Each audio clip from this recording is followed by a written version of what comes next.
L'homme cracha une bague en or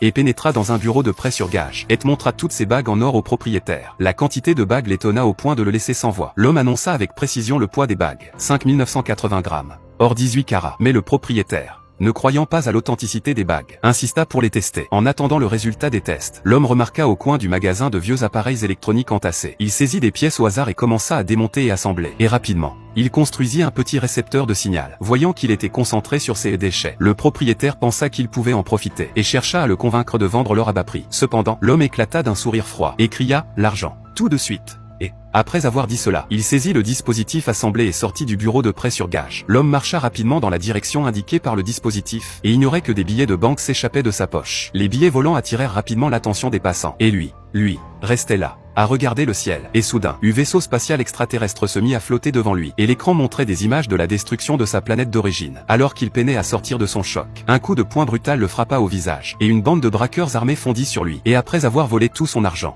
ils lui assénèrent des coups de pied et de poing. À ce moment-là, une jeune femme passant par là eut vent de la scène. Elle dégaina immédiatement son arme pour faire fuir les voleurs, et sauva l'homme. La femme lui demanda ce qui s'était passé, et n'obtint qu'une réponse évasive avec une adresse floue. Malgré cela, elle le conduisit à destination. En sortant de la voiture, il insista pour qu'elle reste. La femme pensa qu'il était devenu fou, et ne voulait que partir au plus vite. Mais à ce moment-là, le corps de l'homme subit une transformation étrange. La femme, effrayée, se figea, et pointa à nouveau son arme pour faire reculer l'homme. Elle ne sut jamais que celui qui se tenait devant elle n'était pas un terrien. Elle le regarda s'éloigner vers la tempête au loin. La culpabilité la poussa à revenir pour le sauver, et elle fut bloquée par la tempête. À ce moment-là, l'homme était déjà arrivé au centre de la tempête, et dans la frénésie, il avait l'impression de revenir sur sa planète. Et là, il rencontra Thomas Newton. C'était justement la mission ultime de ce voyage, chercher Newton.